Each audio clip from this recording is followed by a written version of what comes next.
외국인 노동자들을 고용한 사업주들의 상황은 어떨까요?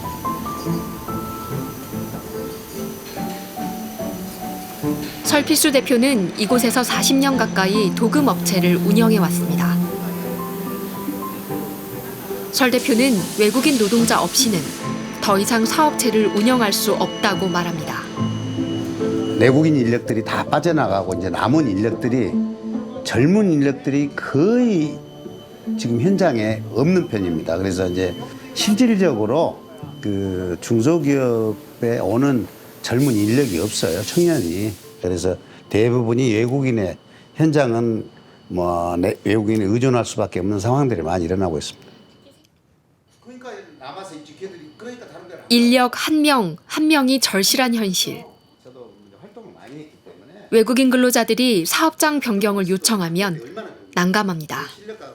거의 한 명 들어오려면 몇 개월씩 걸리는데 기다렸다가 또 우리는 배정을 받아서 또 어느 정도 교육을 시켜가지고 현장에서 일을 하고 있는데 그럼 그 사람이 빠져나간 것에 대해서 또 몇 개월이라는 시간을 우리는 또 협의를 해야 되고 이 사업장에서 일하고 있는 문 씨는 캄보디아에서 한국에 온 지 5년 됐습니다.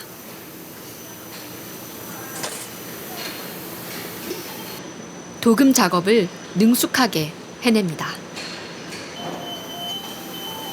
일하기가 힘들지 않으세요? 괜찮아요. 네. 조금만요. 조금만 괜찮아요. 처음에는 한국말 조금 알아요. 지금 알아요. 지금 내가 여기 한장님이에요. 여기 잘해요. 언어도 업무도 어렵기만 했다는 그는 어느새 작업반장이 됐습니다. 2번의 재고용을 통해 업체와 연을 이어가고 있습니다. 여기 좋아요. 네, 괜찮아요. 네, 오랜만에 싶어요. 예. 외국인 노동자를 고용하는 것이 선택이 아닌 필수가 된 중소업체들. 외국인 노동자들이 사업장을 바꾸려는 것을 단지 사업주 탓으로만 돌리는 것은 억울하다고 토로합니다. 대부분이 회사에 적응을 했으면 나간다고 그러지 않아요. 적응을 못했던 사람들이에요. 그러니까 본인이 오기 전에 건강에 좀 이상이 있었거나 그렇지 않으면은 이 일이 전혀 안 맞다. 근데 기본적으로 본인이 적응을 못하는 거예요. 그것은 회사하고 무관하다고 봐요.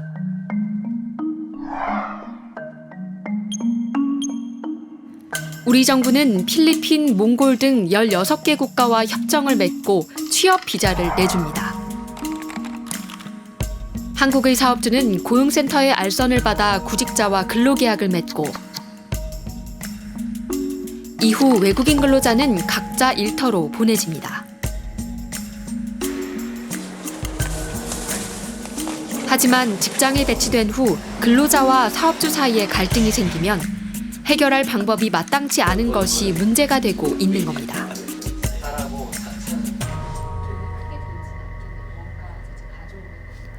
제작진은 또 다른 중소기업 대표를 만났습니다. 이 업체는 돼지 부산물을 가공해 순대국밥이나 해장국을 파는 식당에 납품하는 일을 합니다. 일에 적응하게 도와줄 틈도 없이 외국인 노동자들이 퇴사를 요구하는 경우가 빈번합니다. 신규로 들어온 친구들이 4명인데 그중에서 2명이 이제 나갔고 그중에 1명은 들어온 그 다음날 바로 나갔어요. 기본적인 생필품도 받고 짐도 풀고 위생교육 딱 진행하고 났더니 뭐라고 하면서 나갔어요? 처음부터 저희 쪽 업종은 싫었다고. 저희가 이제 돼지 부산물을 다루다 보니까 돼지 분변을 만져야 되고 피 냄새도 많이 나기도 하고 내국인도 피하는데 외국 친구들도 피해요. 이 사업을 시작한 지 3년째. 김 씨는 외국인 노동자들을 위해 최선을 다했지만 계속 한계에 부딪힙니다. 저희는 지금 기숙사비가 전혀 없고요. 이슬람권 친구들도 저희 회사에는 있기 때문에 그 친구들을 위해서 매 끼니 소고기가 나가고요. 외국인 근로자들은 왜 일할 생각도 없는 곳에 취업했을까? 대표는 외국인 노동자들에게 이용당했다는 느낌을 지우기 어렵습니다. 지금 현재 제조업에서 근무하다가 고국으로 귀국을 하게 되면 가산점을 받는다고 하더라고요. 저희는 돼지이기 때문에 이슬람권에서 들어오는 친구들은 그쪽 관련된 업체도 없기 때문에 들어갔을 때 이득이 되는 부분이 전혀 없죠. 한국에 들어오기 위해서 오는 경우가 많아요.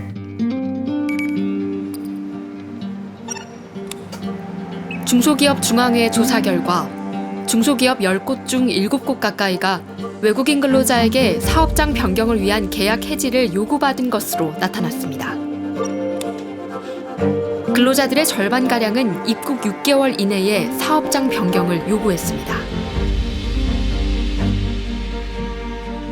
법무부 자료를 보면은 한 42.3% 외국인 근로자가 입국 후 1년 이내에 사업장을 변경한다 이렇게 나와 있거든요.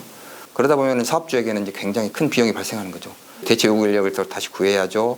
그다음에 제품 생산 당장 차질을 빚죠. 뭐 등등 해서 뭐 직간접 손실이 많이 발생하고 있습니다만 어쩔 수 없이 뭐 수용하고 있습니다. 문제는 그걸 제도를 조금 악용하는 근로자들이 있다는 거죠.